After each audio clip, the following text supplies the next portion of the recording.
Umpire जा रहा है टॉस के लिए। अब अंपायर को मालूम नहीं दोनों कैप्टन हकले हैं, कैप्टन हकले हैं, मालूम नहीं। उसने सिक्का उछाल दिया करके, टॉस। हाँ बोलो बोलो। हेड की टेल। जब सिक्का गिर गया, यही वाला,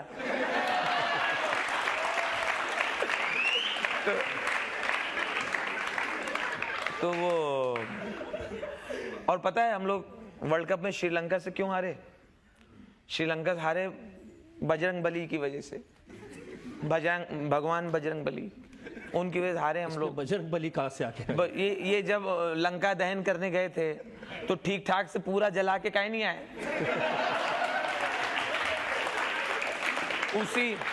उसी में से 7-8 बच गए। उनके लौंडों का लौंडा है ये मलिंगा।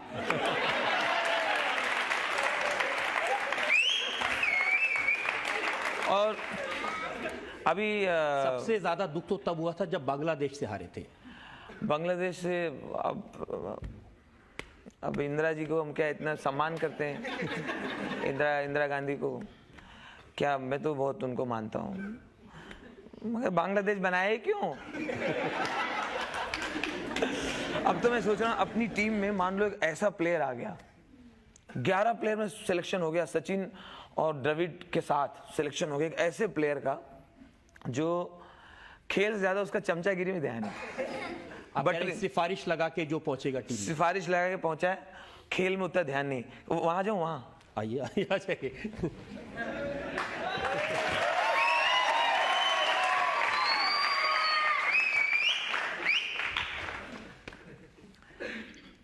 अब ये प्लेयर आ गया टीम में, खेल पे ध्यान नहीं, चमचागिरी पे ज्यादा ध्यान है कि ताकि टीम में बना रहूं।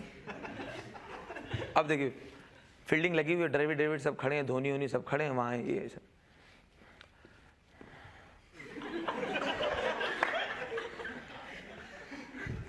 अरे द्रविड़ लेना, चुंगम लेना। और धोनी बिस्किट लाओ। हाँ कुछ खाएगा? चल ठीक है। फिर अचानक आके बोलेगा, अरे द्रविड़ यार मैं बाउंड्री लाइन पे नहीं लगूंगा यार, बाउंड्री लाइन से हटाओ यार, मुझे हटाओ और कहीं लगाओ। बोले क्या हुआ? वो यार उधर बाउंड्री लाइन पे टीम का सिलेक्टर बैठा हुआ है, बार बार मुझे कंकड़ मार मार के बोल रहा है मेरे पैसे क्या हुआ, मेरे पैसे क्या हुआ।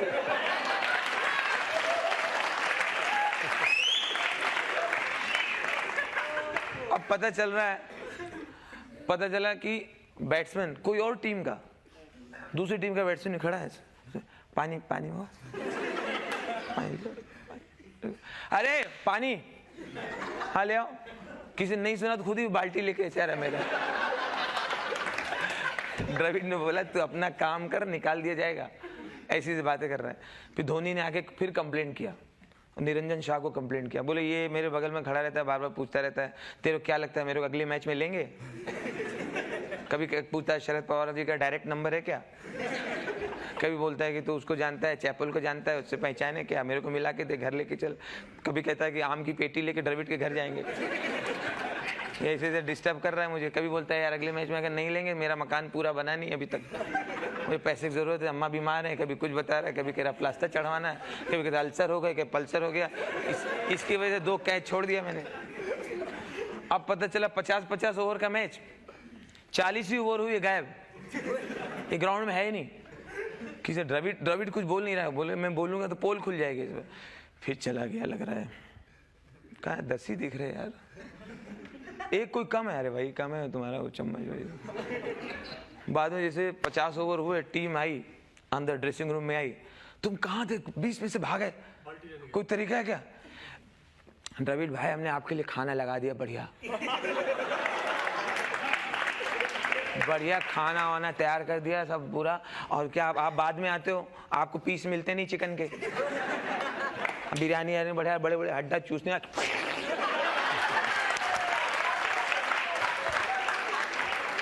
पूरी बढ़िया हड्डी वड्डी पूरा सब सेट कर दिया प्लेट मतलब कोई देखे नहीं कि मैंने इतना चिकन रखा है, किसी को पता ना चले मैंने इतना चिकन भर लिया। तो मैंने क्या किया द्रविड़, मैंने क्या किया तुम्हारे लिए, मैं पहले चिकन रखा प्लेट में, उसके ऊपर चावल से ढक दिया, चावल से ढक के उसके ऊपर फिर चिकन रख दिया मैंने। उसको फिर चावल ढक दिया, उसके ऊपर खाली एक छोटा सा चिकन का पीस रखा है ताकि किसी को पता भी नहीं चले कि तुम इतना खाते हो। अब पता चला मैच खत्म हुआ, अब नहीं, बॉलर जा रहा है बॉलिंग मार्क पे, आगरकर जा रहा है तो आगरकर से कह रहा है, अरे आगरकर दे ना बॉल दे। क्यों? अरे इतना तू दूर जा रहा है, क्यों इतना वजन क्यों ले रहा है? तू वहां पहुंच जा, भी मैं देता हूं, तब तक घिस भी दूंगा, घिस भी दूंगा। उसे दिया, ऐसे घिस रहा है, फिर उसको दिया तो बॉलिंग मार्क से आ रहा है, तब तक फिर बातें कर रहा है। द्रविड़ बोला यार मेरे को डिस्टर्ब मत कर, कैच छूटेगा, अरे बहुत दूर है, उसको टाइम लेके गया। मैच जब खत्म हो, इसका काम नहीं है, मैच खत्म हुआ, 3 स्टंप उधर उठा रहे, 3 स्टंप इधर के उखाड़े, वो सब लेके पैड लेके दोनों बैट्समैन से बल्ला लेके ऐसे करके मैदान। अब बस में बैठा, बस में बैठ के सब होटल पहुंच गए, सब अपने अपने कमरे पहुंच गए, अपने कमरे में है ही नहीं।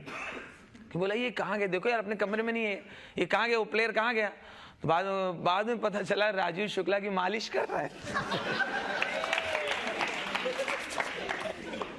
एक दिन तो कमाल ही कर दिया, निरंजन शाह के कमरे में अपनी बहन को लेके आ गया, ये बहुत अच्छा खेलती है, ले लो आप, ले लो अपना टीम, बहुत आप मतलब ये एकदम बहुत ही, अरे यार लेकिन मर्दों की टीम है, कैसे तुम्हारे सिस्टर को कैसे ले लें टीम? नहीं इसको पहना देंगे, हम किसी को मालूम नहीं पड़ेगा। ये देखो आप देखो, इसको अभी शर्ट वर्ट पहना देंगे, जीन्स पता ही नहीं चलता है कौन है, हमारे घर वालों को नहीं पता ये कौन है। इसको ले लो टीम, और इसको सब याद है, गावस्कर कब आउट हुआ, तेंदुलकर कितने बार LBW, इतने इसकी पहचान है, इसको पूरा आइडिया, और फिर स्त्री कपड़ों में सब करके पूरा। जाओ बुला रहे हैं, जाओ।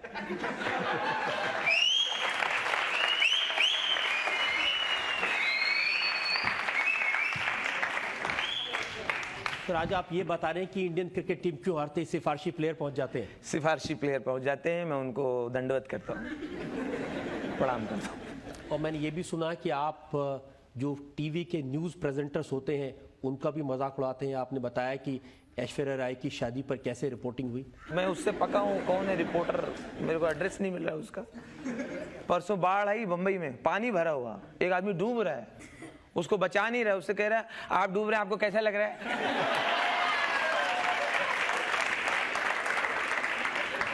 उसकी जगह मैं होता, मैं बोलता मुझे निकाल, मैं जूता लेके बताऊं तू कैसा लग रहा है। और वो जो एक प्राणी आता है ना, जंतु जो जूड़ा बांधे हैं, ऐसा लगता है यहाँ पे गोभी फंसाए हैं। हाँ, अब वो ऐश्वर्या और अभिषेक उनकी शादी की रिपोर्टिंग करे तो कैसे करेगा? ऐश्वर्या अभिषेक की शादी के बारे में बता रहा, वो डॉन का बेटा है, उसके बाप की सरकार है, क्योंकि उसका बाप शहंशाह है, वो खुद बंटी बनकर बबली के साथ छलावा करता रहा, उसे बहुत बार बबली से कहा भी कभी अलविदा ना कहना, लेकिन एक दिन इस रिफ्यूजी की नजर नई उमराव जान पर पड़ी, दोनों फिर बेखौफ होकर निडर होकर खुल्लम खुल्ला मिलने लगे। एक दिन नई उमराव जान ने इससे कहा हम दिल दे चुके सनम,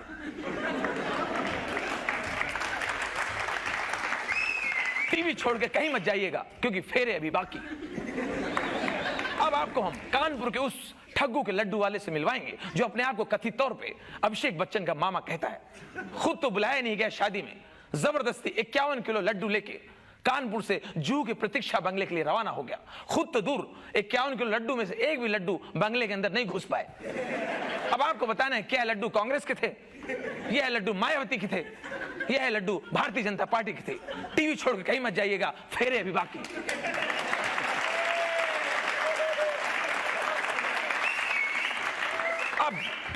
अब जो हम आपके सामने खुलासा करने जा रहे हैं, ये सुन के आपके रोंगटे भी खड़े हो जाएंगे और आप खुद भी।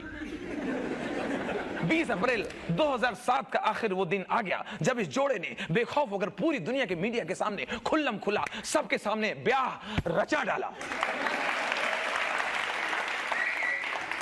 और शादी के बाद रात के तीसरे पहर बच्चन परिवार पूरी मीडिया की आंखों में धूल झोंकता हुआ रात के तीसरे पहर कब तिरुपति चला गया, अमर सिंह के अलावा भगवान को भी नहीं पता।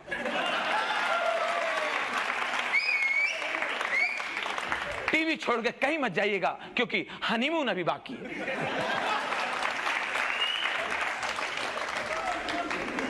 आप हनीमून पर पहुंचे, इस पहले एक ब्रेक हमें लेना है। और तो आपने बताया कि किस तरह से अमिताभ बच्चन की नकल करते करते आप पहुंच गए कॉलेज में, लेकिन उसके बावजूद जब आप मुंबई पहुंचे तो अपने आप को आपने बिल्कुल अमिताभ बच्चन का अवतार समझ लिया। देखिए, मैं बहुत छोटा था जब अमिताभ बच्चन का असर मेरे ऊपर हुआ, तो बच्चा बुद्धि थी, तो मैं उनको अपना आइडियल बना लिया। और खैर, बड़ा होने के बाद भी अभी भी मुझे ये कहने में संकोच नहीं, अभी भी मेरे वो आइडियल हैं और रहेंगे। तो जब बॉम्बे आया, भूखा प्यासा, इधर उधर काम नहीं मिल रहा है, जॉब नहीं मिल रहा है, नौकरी नहीं मिल रही है, तो मैंने किसी म्यूज़िक पार्टी वाले का, ऑर्केस्ट्रा वाले को बताया कि मैं अमिताभ के डायलॉग सुना सकता हूँ, आप दीवार का बोलो, शोले का बोलो, मुकद्दर सिकंदर, अग्निपथ, जो बोलो। तो उसने सुना, तो उसको लगा हाँ यार, इसको अपनी टीम में रखते हैं, जो मोहल्ले और मोहल्ले वाली ऑर्केस्ट्रा होती है, छोटी छोटी गली मोहल्ले में जो होती, तो उसने रख लिया। तो उनकी आवाज़ से इम्प्रेस होकर रखा, क्योंकि उस समय अमिताभ की मिमिक्री करने वाले लोग नहीं थे। लोग देवानंद की बहुत करते थे, दिलीप कुमार की करते थे, शत्रुघ्न सिन्हा, ओम प्रकाश, ये चलन था मिमिक्री का। अमिताभ बच्चन कोई नहीं करता था। तो वो मैंने सुनाया और इस तरह से उन्होंने मुझे ले लिया। और मुझे क्या सुनाया वो जरा आप लोग बता दीजिए कि क्या सुनाकर आपने इम्तिहान पास किया। अमित जी का तो मैं ऑडियंस को ही बोलता था वो टाइम पे कि आप कोई भी डायलॉग आप फरमाइश करो, मैं सुनाऊंगा। तो आ रहा हूँ मैं आपकी बात पे।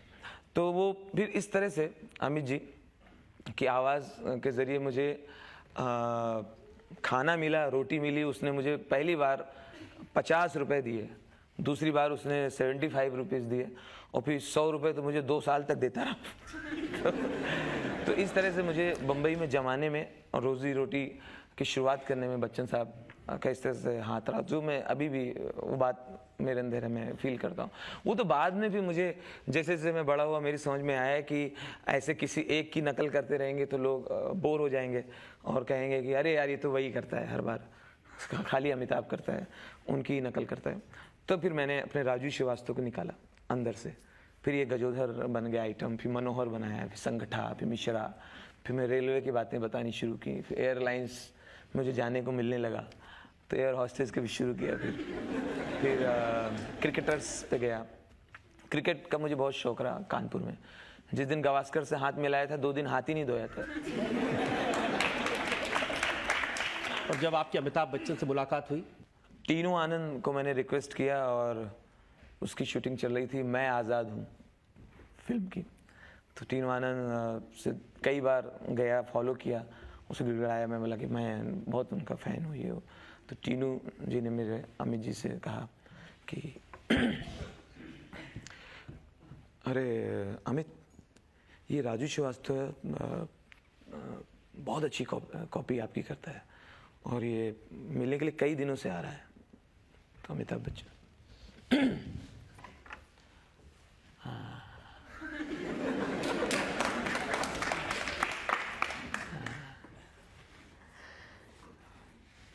अच्छा, वेरी गुड। कहाँ के रहने वाले हो आप? मैं कानपुर। मैं भी श्रीवास्तव हूँ, और मुझे पता था वो तो है ही। तो अच्छा, अब मैं बोले जा रहा हूँ, मैंने ये फिल्म देखी, आपकी वो देखी, आप मेरी भाई की ससुराल की तरफ से आप मेरी रिश्तेदारी में भी आते हो। मैं फटाफट जल्दी जल्दी बता रहा हूँ, जिससे कि पहले सिक्योरिटी वाले मुझे भगाएं। जल्दी आप मेरी जो वो इलाहाबाद में वो जो है चाची, उनकी जो वो है, वो जो ब्याही है फतेहपुर में, उनकी जो शादी वो बांदा में हुई है, और उनके जो हैं वो उनके जो फलाने, उनका मैं देवर हूँ।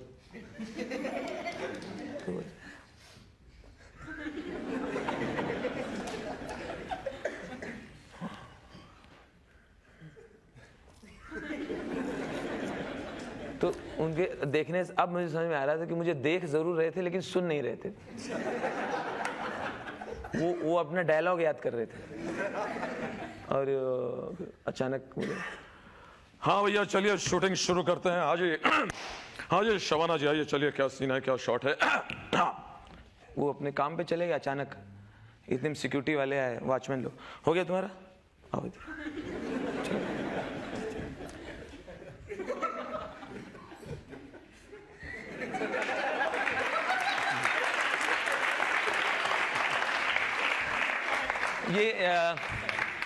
ये थी पहली मीटिंग। उसके बाद बीच के कुछ साल अगर हम छोड़ दें, खैर फिर ये कहा जाता है ना कि मेहनत रंग लाती है, अगर लोगों की ब्लेसिंग हो। तो एक मौका फिर आया जब मैं उनको अपने बारे में बताना मैंने शुरू किया, उससे पहले उन्होंने लोग, अरे भाई आपको कुछ बताने की जरूरत नहीं है, आपके प्रोग्राम जो है हम लोग देखते हैं और बहुत बढ़िया करते हैं।